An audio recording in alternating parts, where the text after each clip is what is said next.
पहला प्रश्न, आपने स्त्री के लिए प्रेम और पुरुष के लिए ध्यान का मार्ग बताया। मेरी तकलीफ यह है कि न प्रेम में पूरा डूब पाती हूं, न ध्यान में गहराई आती। कृपया बताएं मेरे लिए मार्ग क्या है। धर्म ज्योति ने पूछा है।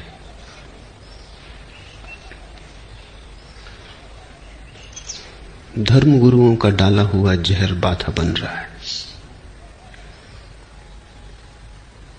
उस जहर से जब तक छुटकारा न हो, प्रेम तो असंभव है, क्योंकि प्रेम की सदा से निंदा की गई है। प्रेम को सदा बंधन कहा गया है, और चूंकि प्रेम की निंदा की गई है और प्रेम को बंधन कहा गया है, इसलिए स्त्री भी सदा अपमानित की गई है। जब तक प्रेम स्वीकार न होगा तब तक स्त्री भी सम्मानित नहीं हो सकती, क्योंकि स्त्री का स्वभाव प्रेम है। और बड़े आश्चर्य की बात यह है कि स्त्रियां जितना धर्मगुरुओं से प्रभावित होती हैं उतना कोई भी नहीं होता, और उनकी जड़ पर ही वो कुठाराघात किए चले जाते हैं। लेकिन एक बार तुम्हारे मन में जहर फैल जाए और ऐसा ख्याल आ जाए कि प्रेम बंधन है, तो तुमने पुरुष की भाषा सीख ली और हृदय तुम्हारा स्त्री का है, तब तुम अड़चन में पड़ो। स्वाभाविक है। पुरुष के लिए सही है यही बात कि प्रेम बंधन है, स्त्री के लिए प्रेम मुक्ति है।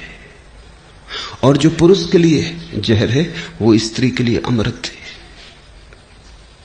और स्त्री का तो अब तक कोई धर्म पृथ्वी पर पैदा नहीं हुआ, और स्त्रियों का तो कोई तीर्थंकर नहीं हुआ और कोई अवतार नहीं हुआ। इसलिए स्त्री के हृदय की बात को किसी ने प्रकट भी नहीं किया, सारे धर्म पुरुषों के। और स्वभावतः पुरुष ने अपने दृष्टिकोण को रखा है, वो पुरुष के लिए बिल्कुल सही है। पुरुष जैसे ही प्रेम में पड़ता है वैसे ही बंधन खड़े हो जाते हैं, क्योंकि पुरुष का अहंकार प्रेम में बंधन देखता है। पूरा डूब तो नहीं पाता, डूब जाए तो प्रेम मुक्ति हो जाए, तो प्रेम मोक्ष हो जाए। डूब तो नहीं पाता, मजबूरी में बेबसी में झुकता है, लेकिन भीतर अहंकार पीड़ा पाता है और सदा लगता है ये तो कारागृह हो गया, इससे कैसे छूटूं। स्त्री के लिए प्रेम बंधन नहीं मालूम होता, क्योंकि स्त्री पूरी ही झुक जाती है। समर्पण उसका स्वभाव है। कोई अहंकार पीछे नहीं बचता, तो बंधेगा कौन? जो बंध सकता था वो तो प्रेम में गिर ही गया। पुरुष कभी झुक नहीं पाता, इसलिए बंधा हुआ मालूम पड़ता है। मिट जाए तो बंधने को ही कोई नहीं बचता, प्रेम बांधेगा क्या? और जब बंधने को कोई नहीं बचता तो प्रेम मुक्त करता है, प्रेम परम स्वतंत्र हो जाता है। लेकिन समर्पण के बाद पुरुष की अड़चन है, संकल्प तो कर सकता है, समर्पण नहीं कर सकता। स्त्री की अड़चन है, समर्पण तो कर सकती है, संकल्प नहीं कर सकती। मगर इसको अड़चन बनाने की जरूरत नहीं है। जो जहां है वहीं से मार्ग खोजना चाहिए। दूसरे की भाषा मत सीखना, अन्यथा अड़चन होगी। धर्म ज्योति के साथ यही हुआ है। महात्माओं के सत्संग में रही है, महात्माओं ने पूरे मन को विकृत कर दिया है। उन्होंने जो भी सिखाया है वो पीछा नहीं छोड़ रहा है। मेरी बात भी सुन रही है, लेकिन महात्मा बीच में खड़े, वो मेरी बात को भीतर प्रवेश नहीं होने देते। उनका संस्कार पुराना है, और ऐसा भी नहीं कि एक जन्म का हो, बहुत जन्मों का हो सकता है। और जब तक ये महात्माओं की भीड़ विदा न होगी तब तक प्रेम तो संभव नहीं हो पाएगा। और प्रेम भी कहीं चुल्लू चुल्लू किया जाता है, थोड़ा थोड़ा किया जाता है। प्रेम तो बाढ़ है। प्रेम तो कोई हिसाब किताब नहीं रखता, वहां कोई गणित नहीं है। प्रेम तो तुम पूरे डूब जाओ तो ही है, नहीं तो नहीं है। लेकिन प्रेम शब्द में ही घबराहट मालूम होती। सदियों सदियों के संस्कार हैं। तो जब मैं तुमसे प्रेम की बात करता हूं तब भी तुम समझते हो ऐसा नहीं है। तब भी बात तुम तक पहुंच जाती है, ऐसा नहीं। पुरुषों तक न पहुंचे कोई अड़चन नहीं, क्योंकि ध्यान से उनके लिए सुविधा है, प्रेम से ज्यादा सुविधा है उनके लिए ध्यान के द्वारा। भक्ति पुरुषों को जमती ही नहीं, प्रेम के साथ तालमेल नहीं बैठता। और कभी अगर अपवाद रूप कोई पुरुष भक्त हो गया हो तो अपवाद रूप ही कोई स्त्री ध्यानी हुई है, लेकिन उससे नियम निर्मित नहीं होता। पुरुष ध्यान से जाएगा। ध्यान है परम संकल्प। ध्यान का अर्थ समझ लो, ध्यान का अर्थ है अकेले हो जाने की क्षमता, दूसरे पर कोई निर्भरता न रह जाए, दूसरे का ख्याल भी विस्मृत हो जाए। सभी ख्याल दूसरे के हैं, ख्याल मात्र पर का है। जब पर का कोई विचार न रह जाए तो स्व शेष रह जाता है, और उस स्व के शेष रह जाने में स्व भी मिट जाता है, क्योंकि स्व अकेला नहीं रह सकता, वो पर के साथ ही रह सकता है। जिस नदी का एक किनारा खो गया उसका दूसरा भी खो जाएगा, दोनों किनारे साथ साथ हैं। अगर सिक्के का एक पहलू खो गया तो दूसरा पहलू अपने आप नष्ट हो जाएगा, दोनों पहलू साथ साथ हैं। जिस दिन अंधकार खो जाएगा उसी दिन प्रकाश भी खो जाएगा। ऐसा मत सोचना कि जिस दिन अंधकार खो जाएगा उस दिन प्रकाश ही प्रकाश बचेगा, इस भूल में मत पड़ना, क्योंकि वो दोनों एक ही सिक्के के दो पहलू हैं। जिस दिन मौत समाप्त हो जाएगी उसी दिन जीवन भी समाप्त हो जाएगा। ऐसा मत सोचना कि जब मौत समाप्त हो जाएगी तो जीवन अमर हो जाएगा, इस भूल में पड़ना ही मत। मौत और जीवन एक ही घटना के दो हिस्से, अन्योन्याश्रित है, एक दूसरे पर निर्भर है। तो जब पर बिल्कुल छूट जाता है तो स्वयं की उस निजता में अंततः स्वयं का होना भी मिट जाता है, शून्य रह जाता है। ध्यान की यही अवस्था है, उसको हमने समाधि कहा। दो शब्द बनाने चाहिए, ध्यान समाधि और प्रेम समाधि। समाधि तो दोनों में एक ही है, लेकिन दोनों के मार्ग बड़े अलग हैं। पुरुष को जो समाधि उपलब्ध होती, जो बुद्ध को उपलब्ध हुई, वो है ध्यान समाधि। पर को छोड़ा, स्व छूट गया, समाधि उपलब्ध हुई। मीरा को जो समाधि उपलब्ध हुई वो है प्रेम समाधि। पर को नहीं छोड़ा, स्वयं को समर्पित किया, इतना समर्पित किया कि स्व न बचा, पर ही बचा। और जब पर अकेला बचा तो पर भी मिट गया, समाधि उपलब्ध हो गई। जहां दो मिट जाते हैं वहां समाधि। लेकिन मीरा की समाधि प्रेम से आई, बुद्ध की समाधि ध्यान से आई। समाधि तो एक है, लेकिन मार्ग बड़ा अलग अलग है। बुद्ध की बात सुन सुन के प्रेम से आस्था उठ गई। पुरुष की उठ जाए कोई हर्जा नहीं, लाभपूर्ण है, लेकिन स्त्री की उठ जाए तो खतरा है, क्योंकि पुरुष के स्वभाव के तो अनुकूल है ध्यान का मार्ग, स्त्री के स्वभाव के अनुकूल नहीं है। और स्त्री पुरुष विपरीत है, इसलिए तो उनमें इतना आकर्षण है। वो ऋण और धन विद्युत की तरह है, दिन और रात की तरह, जीवन और मृत्यु की तरह विपरीत है, और इसलिए तो इतना आकर्षण है। विपरीत में ही आकर्षण होता है, समान में तो विकर्षण हो जाता है, समान से तो ऊब हो जाती है, विपरीत में खोज और जिज्ञासा जारी रहती। अच्छा है कि पुरुष और स्त्री विपरीत, अन्यथा संसार में सब रस खो जाए। स्त्री और पुरुष जितने विपरीत हों उतना ही सुखद है। जितना उनके बीच फासला हो, जितना दोनों के बीच दूरी हो, और दोनों जितने एक दूसरे से भिन्न हो, उतना ही उनके बीच संबंध की गरिमा निर्मित होगी, संबंध के शिखर निर्मित होंगे।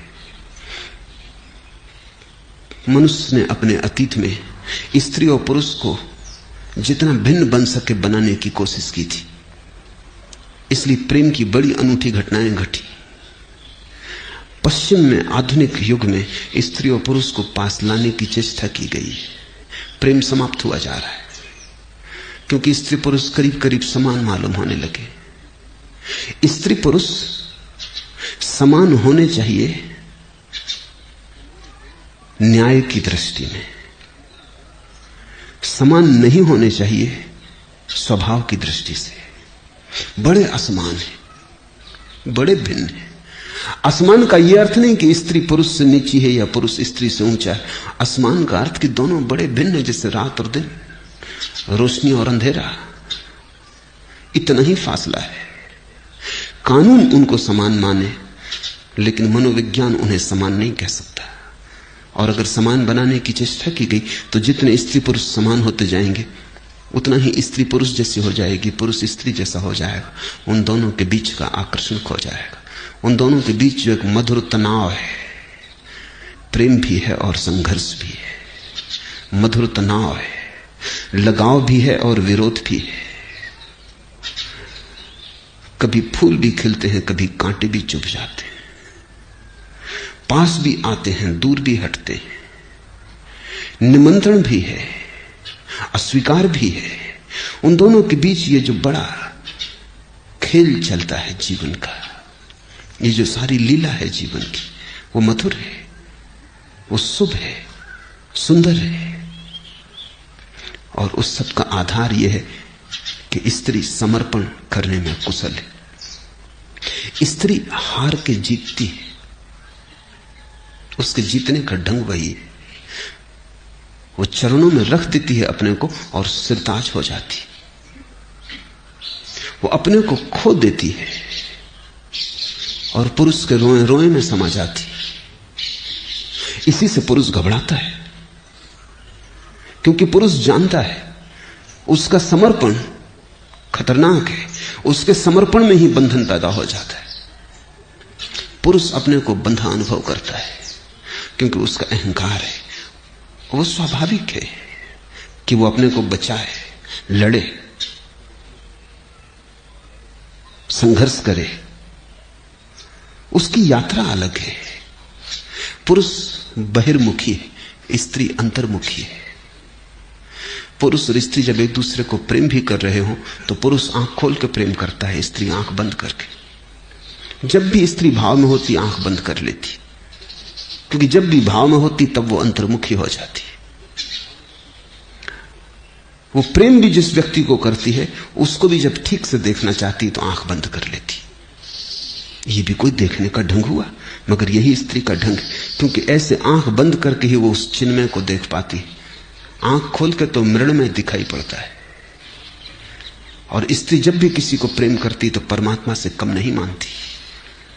आंख बंद करके परमात्मा दिखाई पड़ता है, आंख खोलो तो मिट्टी की देह। लेकिन पुरुष का रस भीतर में कम है, बाहर में जाता है। पुरुष आंख खोल के प्रेम करना चाहता है। प्रेम के क्षण में भी चाहता है कि रोशनी हो, ताकि वो स्त्री की देह को ठीक से देख सके। तो पुरुषों ने तो स्त्रियों की नग्न मूर्तियां बहुत बनाई हैं, स्त्रियों ने पुरुषों की एक भी नग्न मूर्ति नहीं बनाई। और पुरुषों ने तो स्त्रियों के नाम पर कितना अश्लील पोर्नोग्राफी और साहित्य और चित्र और पेंटिंग्स की हैं, स्त्रियों ने एक भी नहीं की। क्योंकि पुरुष का रस देह में, रूप में, रंग में, बहिर में। स्त्रियों को तो भरोसे नहीं आता कि शरीर के चित्रण में इतनी उत्सुकता क्यों है। क्योंकि स्त्री को तो शरीर के पार के देखने की सुविधा है। उसके पास एक झरोखा है जहां से वो देह को भूल जाती है और परमात्मा को देख लेती है। पुरुषों ने नहीं समझाया है स्त्री को कि पति परमात्मा है। ये स्त्रियों की प्रतीति है कि जिसको भी उन्होंने प्रेम किया उसमें परमात्मा देखा। जहां प्रेम की छाया पड़ी वहीं परमात्मा प्रकट होता है। जहां प्रेम की भनक आई वहीं परमात्मा के आने का प्रारंभ हो जाता है। प्रेम के पग ध्वनि में परमात्मा की पग ध्वनि अपने आप सुनाई पड़ने लगती है।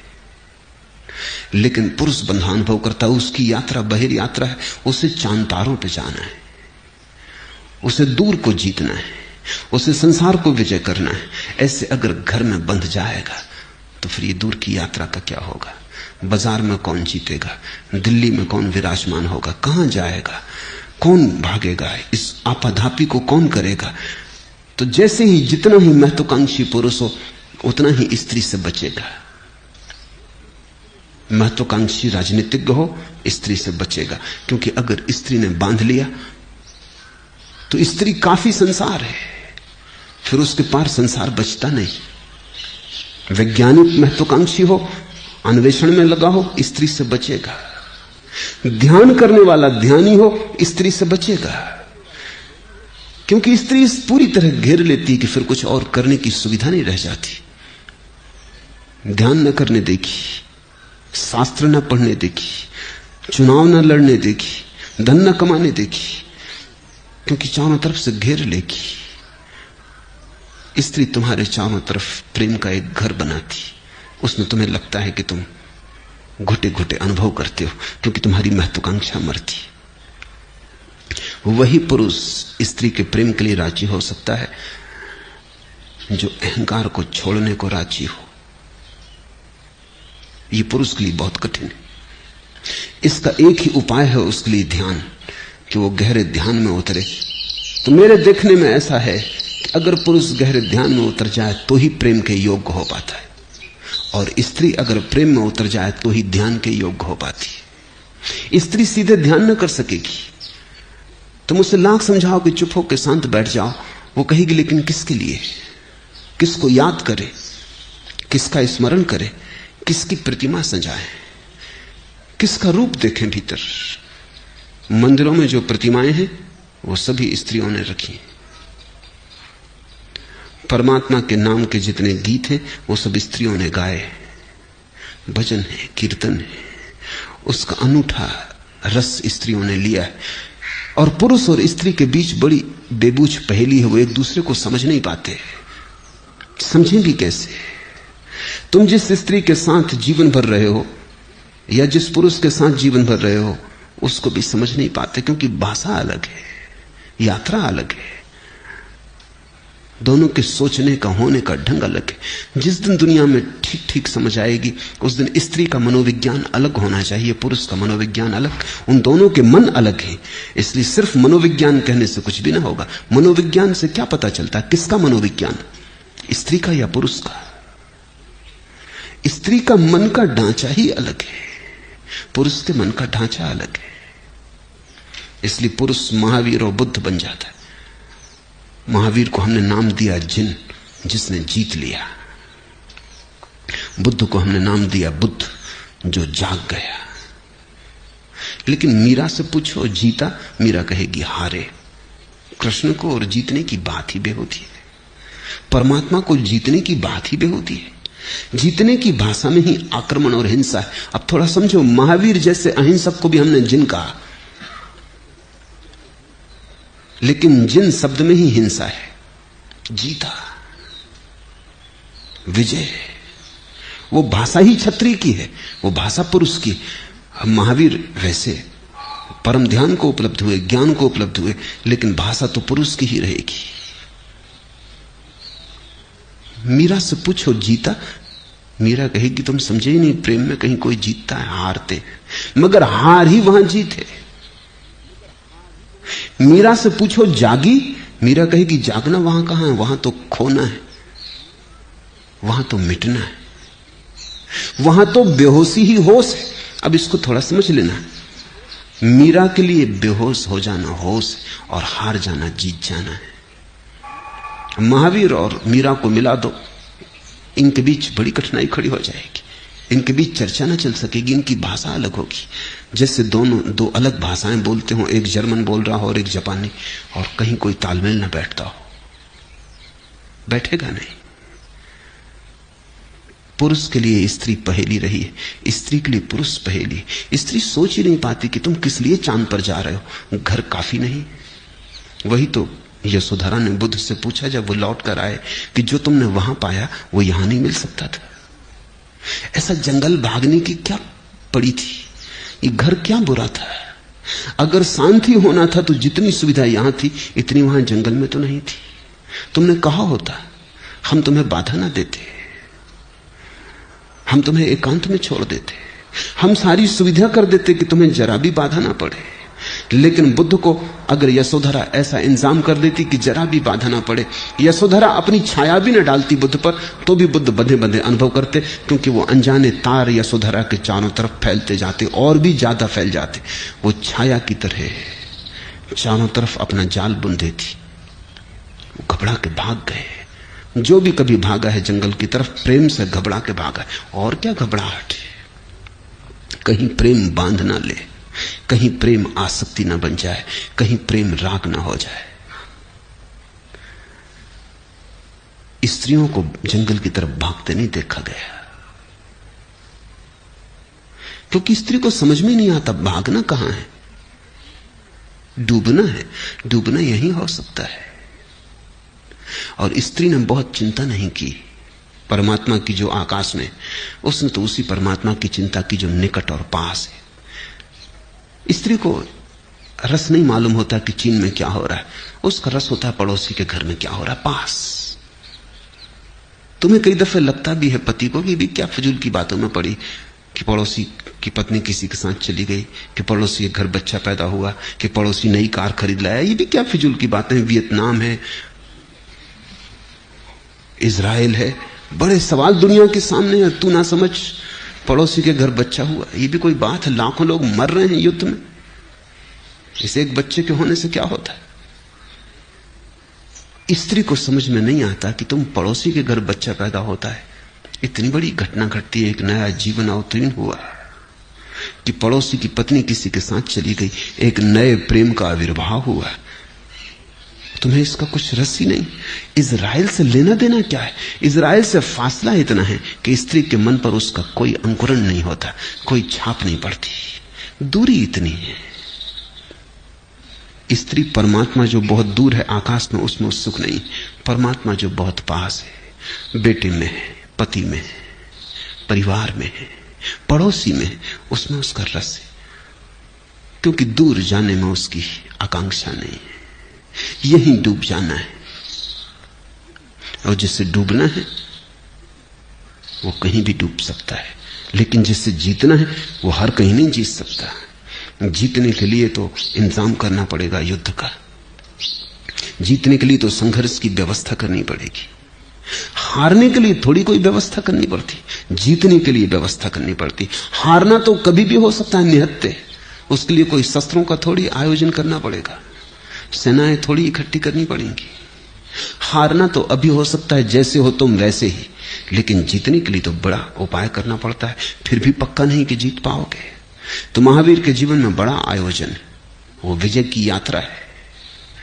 मीरा के जीवन में कोई भी आयोजन नहीं है, वो जहां थी वहीं नाचने लगी,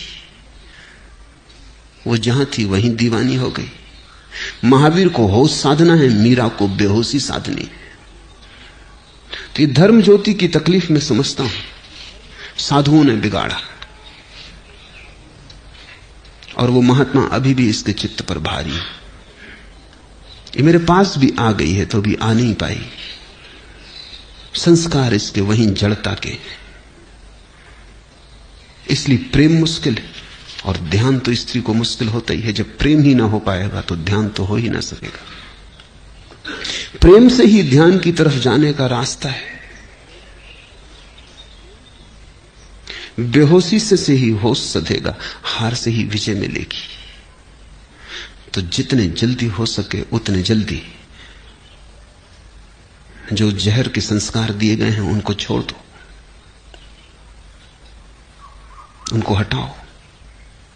इन संस्कारों के कारण तुम ठीक से स्त्री ही ना हो पाओगी, तुम्हारा हृदय प्रमुदित ना होगा, तुम खिल ना पाओगी। ध्यान रखो, अगर प्रेम ही ना सधा तो ध्यान तो कैसे सधेगा। प्रेम को ही साध लो तो ध्यान भी सध जाएगा। प्रेम की ही अन्यतम गहराई में ध्यान का फूल खिलेगा। वही स्त्री के लिए मार्ग है। हां, कुछ कभी कभी अपवाद स्वरूप कुछ स्त्रियों ने ध्यान भी साधा है, लेकिन अपवाद को मैं नियम नहीं बनाता। कश्मीर में एक स्त्री हुई लल्ला, उसकी महावीर से बैठ जाती बात। वो महावीर जैसी ही नग्न रही, कोई दूसरी स्त्री पूरी पृथ्वी पर नहीं रही। जैसे महावीर नग्न रहे ऐसी ही लल्ला भी नग्न रही। अकेली ही स्त्री है वो पूरे मनुष्य जाति के इतिहास में जो जंगल की तरफ भागी और नग्न हो गई। कश्मीर में उसका बड़ा आदर है। कश्मीरी कहते हैं हम दो ही शब्द जानते हैं, अल्लाह और लल्ला। मगर लल्लाह स्त्रियों की प्रतिनिधि नहीं है, वो अपवाद है। ऐसे ही चैतन्य हुए पुरुषों में वो अपवाद है, वो पुरुषों के प्रतीक नहीं है। प्रतीक तो महावीर ही है। चैतन्य नाचे स्त्रियों जैसे, भक्ति विभोर, ठीक है, लेकिन उनसे नियम नहीं बनते। और हमेशा ध्यान रखना, नियम से चलने की कोशिश करना। और जो अपवाद है वो पूछने ना आएगा, जो नियम है वही पूछने आया है। अपवाद जो है वो तो पूछते ही नहीं। अपवाद अगर धर्म ज्योति होती तो ध्यान सधने लगता। अपवाद नहीं है तो स्त्री गलत बातों के प्रभाव में पड़ गई, पुरुषों का जहर सिर पर हावी हो गया है। अब वो बाधा डाल रहा है, वो प्रेम नहीं करने देता। और जितना ये ध्यान करने की कोशिश करती है वो झूठी है। ये कोशिश सिर्फ प्रेम से बचने के लिए करती। इसकी जो ध्यान की कोशिश चल रही है वो सिर्फ इसलिए ताकि प्रेम में ना उलझना पड़े। और प्रेम तो पाप है, प्रेम तो झंझट है, उससे बचना है तो ध्यान करना है। और मैं तुमसे कह रहा हूं कि प्रेम से ही ध्यान होगा। और तुम प्रेम से बचने को ध्यान करने चलोगी, कठिनाई हो जाएगी, अधर में अटक जाओगी, त्रिशंकु की दशा हो जाएगी।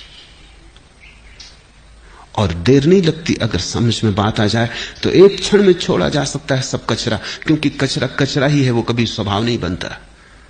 भीतर तो स्वच्छ स्त्री मौजूद है, महात्माओं से बिगाड़ नहीं सकते। महात्माओं की बातचीत ऊपर ऊपर के पत्ते हैं, नीचे तो धारा बह रही है स्त्रीण स्वभाव की। जरा पत्तों को हटा दो और भीतर की नदी प्रकट हो जाएगी। लाख पत्ते दबा दें नदी को, यहां पूना की नदी दब जाती है बिल्कुल पत्तों में, फिर दिखाई ही नहीं पड़ती। लेकिन तो भी भीतर है, पत्ते लाख दबा दें तो भी जरा सा हटाओ और नदी प्रकट हो जाती है।